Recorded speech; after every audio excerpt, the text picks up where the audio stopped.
Kia ora Star Wars fans, welcome to Middle-Aged Kiwi Man collecting Star Wars figures. In this video, we're going to take a look at the Star Wars Vintage Collection Battledroid 4-pack. Now, I did do a very quick short of this, but I want to give it a proper review. As you can probably see in the background, I've got quite a few Battledroids, and I thought it'd be really good to compare and show you exactly what's different on this release. So, as you can see there, I already have one or two Battledroids. I picked up a 4-pack anyway. I'm keen to see what the differences are, and yeah, I just love the B1 Battledroids and I want to keep building on this scene. Alrighty, let's check out the packaging, and then on the front there you can see there is 1, 2, 3, 4, 5, 6, 7, 8 standard Battledroids and a Commander. On the side of the box there we've got this really awesome illustration of the Commander and the Vintage Collection logo.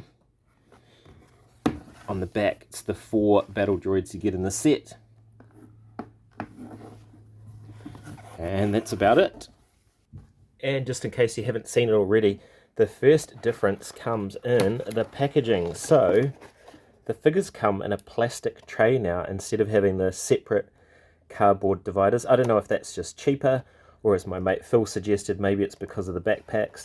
And the weapons come in a little wax paper bag like we see with the other sets. But yeah, let's get this tray out. So you can see what I mean.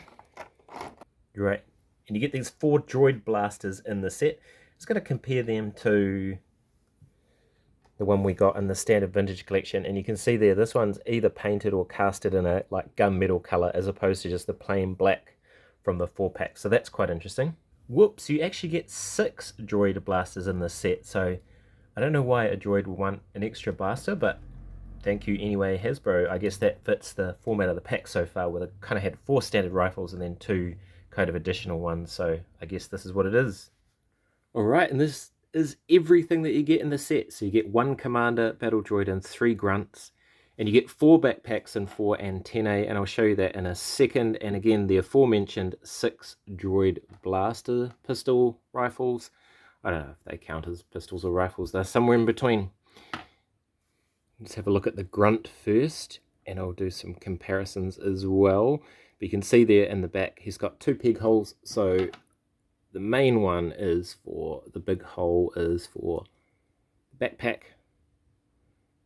which you can press on very nicely, and then the smaller hole, it's a little bit higher up there, is for the antennae, and that just kind of, oh, his head's a little bit floppy. That just goes on there in terms of articulation, so he does have some range of motion at the head, and that neck looks like it's articulated too. Yeah, it is. Roger, roger. The arms just have swivel, but because it's such a bendy plastic up here, you can kind of bend it side to side. Elbows, so they hyperextend. So that's all good. So it's just hinge articulation, which is the problem with these droids. So you can't really get it to hold the blaster in 2 hands. And then this is new, the hip articulation. So the hips are on a ball, so you can actually get them spread out a little bit more. Have a look at the knees.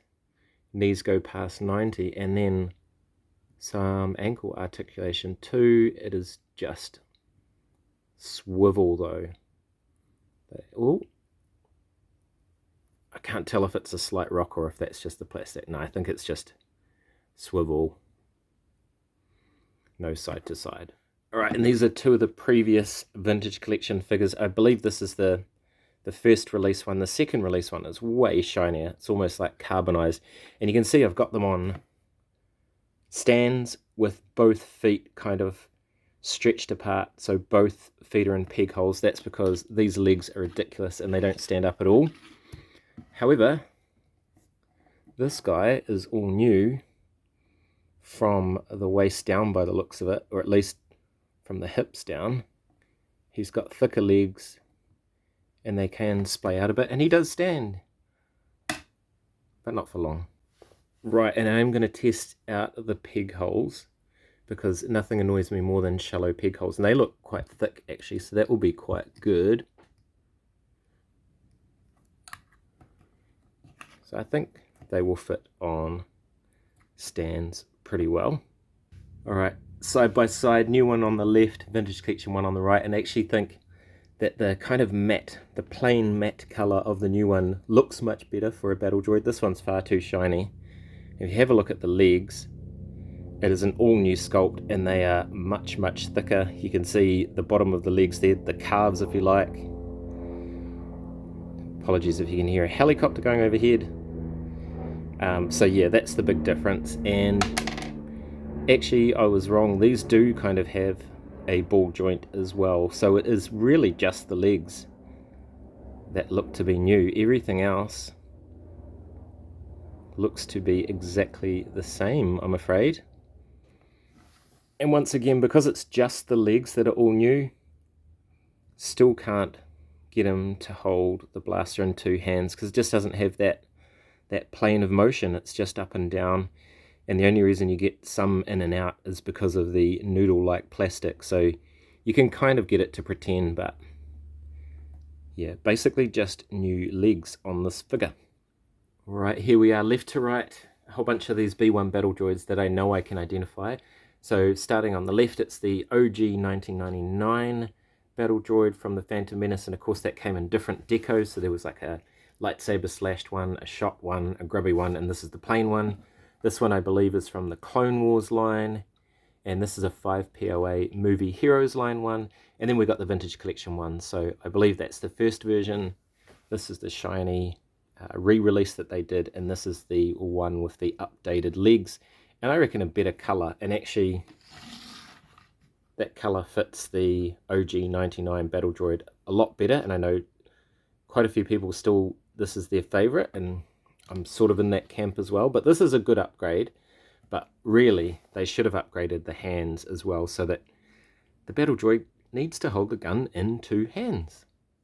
Before it falls over, I better get this shot in as well. So this is the first clone commander I've had since the 1999 OOM9, and you can see the OG Battledroids absolutely tower over the Vintage Collection ones. And I know that was one of the criticisms of the Vintage Collection one, was, is it tall enough?